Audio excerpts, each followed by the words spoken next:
কে অনেক বাধার সম্মুখীন হতে হয়েছিল। দেখুন, ওনারা প্রথমেই মামলা করেননি, ওনারা রাজ্য সরকারের কাছে ওনাদের আবেদন জানিয়েছিলেন। ওনারা যখন অবসর হয়েছেন তখনই ওনারা বলেছেন যে আমাদেরকে পেমেন্ট অফ গ্র্যাচুইটি অ্যাক্টের আওতায় এনে আমাদেরকে গ্র্যাচুইটি প্রদান করার জন্য। কিন্তু রাজ্য সরকার একদম সিদ্ধ হস্তে এটা নাকচ করে দিয়েছেন, ওনাদেরকে পেমেন্ট অফ গ্র্যাচুইটি অ্যাক্টের আন্ডারে ওনাদেরকে দেওয়া যাবে না।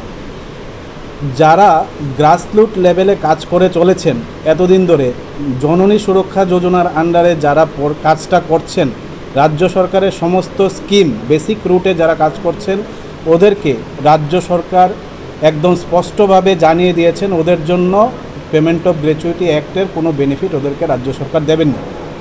মামলা করা হলো, মামলাতে রাজ্য সরকার সমস্ত পদক্ষেপ নিয়েছেন এবং কাউন্টার এফিডেভিট দিয়েছেন এবং স্পষ্টভাবেই আদালতের মধ্যে জোরালো সওয়াল করে বলেছেন যে they could not be covered under the payment of gratuity act. As a result thereof they cannot be get the benefit of the payment of gratuity act. দেখুন, ওদের পেমেন্ট অফ গ্র্যাচুইটি ওদের একমাত্র ভরসা আদালতে ওদের কাছে ছিল। ওদের কোনো পেনশন নেই, যেটাই পেনশন ছিল সামান্য 500-600 টাকার মতো পেনশন আছে।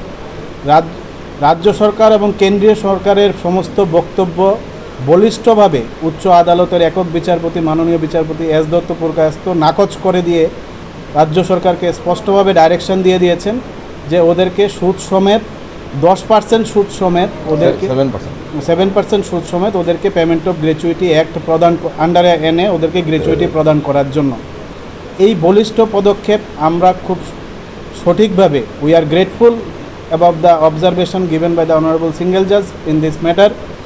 আমরা আশা করছি রাজ্য সরকার এই রায়কে মেনে নেবেন, এতটুকুই। কর্মী ও সহায়িকারা অবসরের পর পেমেন্ট অফ গ্র্যাচুইটি অ্যাক্ট অনুযায়ী গ্র্যাচুইটি তাদের পাওয়ার অধিকার আছে।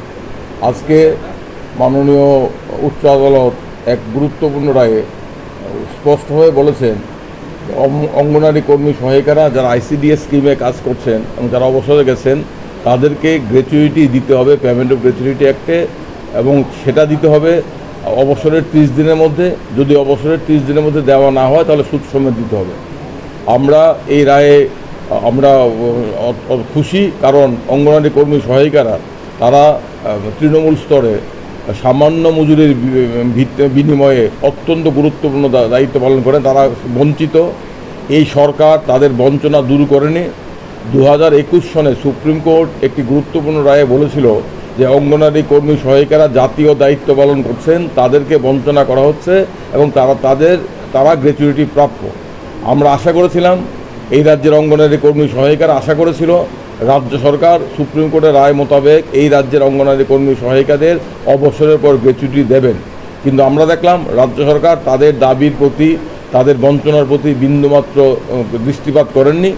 রাজ্য সরকার সুপ্রিম কোর্টের নির্দেশ থাকা সত্ত্বেও এই রাজ্যের মন্ত্রিসভা, এই রাজ্যের আমলাকোল সুপ্রিম কোর্টের নির্দেশকে বৃদ্ধাঙ্গুষ্ঠ দেখিয়ে অবসরপ্রাপ্ত অঙ্গনারী কর্মীদের বলেছে যে তোমরা গ্র্যাচুইটি পাবে না। এর বিরুদ্ধে মামলা হয়েছে। আজকে একটি মামলায়, যে মামলাটি 20 জন অঙ্গনারী কর্মী সহায়িকারা করেছেন, সেই মামলায় মাননীয় বিচারপতি এস দত্ত পুরকায়স্থ স্পষ্টভাবে বলেছেন অঙ্গনারী কর্মী সহায়িকারা অবসরের পর গ্র্যাচুইটি প্রাপ্য, দি পেমেন্ট অফ গ্র্যাচুইটি অ্যাক্ট তাদের ক্ষেত্রে প্রযোজ্য। এই রায়ের ফলে এই রাজ্যের সমস্ত অঙ্গনারী কর্মী সহায়িকারা উপকৃত হবেন এবং তাদের দীর্ঘদিনের বঞ্চনার একটি সমাধান হলো। তারা আইনের দরজায় এসে অধিকার আদায় করতে পারলেন এবং এটা তাদের কাছে অত্যন্ত খুশির খবর। এবং আইনজীবী হিসাবেও আমরা খুশি যে অঙ্গনারী কর্মী সহায়িকাদের পক্ষে দাঁড়িয়ে আমরা তাদেরকে একটা বিজয় দিতে পেরেছি। এটা তাদের বিরাট জয়। আমরা জাতি হিসাবে, রাজ্যবাসী হিসাবে অঙ্গনারী কর্মী সহায়িকাদের কাছে কৃতজ্ঞ, কারণ আমরা জানি করোনার সময় কিংবা বিভিন্ন সময়ে অঙ্গনারী কর্মী সহায়িকারা শিশু সুরক্ষা, প্রসবকালীন সময়ে মেয়েদের সুরক্ষার ক্ষেত্রে, অন্যান্য ক্ষেত্রে অত্যন্ত গুরুত্বপূর্ণ দায়িত্ব পালন করেন, কিন্তু তাদের বঞ্চনার 12 মশার কোনো শেষ নেই। রাজ্য সরকার তাদের প্রতি অন্ধ, কেন্দ্রীয় সরকার তাদের কথা বলে না, মুখে মুখে নারী সশক্তিকরণের কথা বলে কিন্তু কার্যত অশ্বডিম্ব। কিন্তু আদালতে এসে তারা রায় প্রতিষ্ঠা করতে পারলেন এবং আমার সহকর্মীরা বলেছেন আদালতে আসার ক্ষেত্রেও তাদেরকে ভয় ভীতি দেখানো হয়েছে, তাদেরকে বিভিন্নভাবে নিরস্ত করার চেষ্টা করা হয়েছে, কিন্তু তারা সাহস করে অধিকার অর্জনের জন্য আদালতে এসেছেন। আদালতে এসে তারা সাফল্য পেয়েছেন এবং তাদের এই সাফল্য অন্যদের অনুপ্রাণিত করবে এবং সবাই উপকৃত হবেন। এটা একটা গুরুত্বপূর্ণ রায়।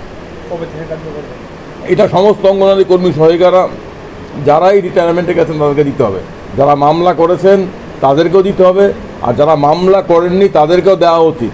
তাদেরকে আবার মামলায় ঠেলার কোনো অর্থ নেই, রাজ্য সরকার তাদেরকে দিতে হবে।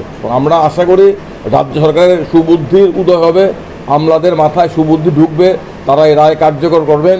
এই রায় উচ্চতর আদালতও বহাল থাকবে আমরা নিশ্চিত। যদি রাজ্য সরকার এই রায় দ্রুত কার্যকর না করেন তাহলে একদিকে অঙ্গনারী কর্মী সহায়িকাদের লাভ হবে, তাদের সুদের পরিমাণটা বাড়বে। রায়ে আমরা খুবই আনন্দিত যে ত্রিপুরা রাজ্যের অঙ্গনারী কর্মী ও সহায়িকারা পেমেন্ট অফ গ্র্যাচুইটি অ্যাক্ট অনুযায়ী গ্র্যাচুইটি পাবেন।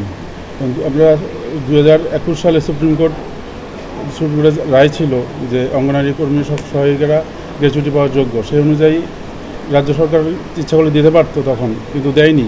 তখন ওদের মামলা করতে হলো এবং মামলায় আজকে মাননীয় আদালত রায় দিয়েছেন। বিচারপতি এস দত্ত পুরকায়স্থ বলেন অঙ্গনারী কর্মী ও সহায়িকারা পেমেন্ট অফ গ্র্যাচুইটি অ্যাক্ট অনুযায়ী গ্র্যাচুইটি পাওয়ার যোগ্য।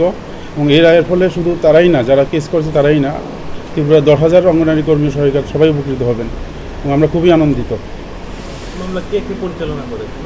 এটা মামলা করেছেন সিনিয়র আইনজীবী পুরুষোত্তম রায় বর্মন, আইনজীবী সমরজিৎ ভট্টাচার্য, কৌশিক নাথ, আরিতা দেব বর্মা, সুতোবাদা বর্মা, আমরা আমাদের সবাই ছিল।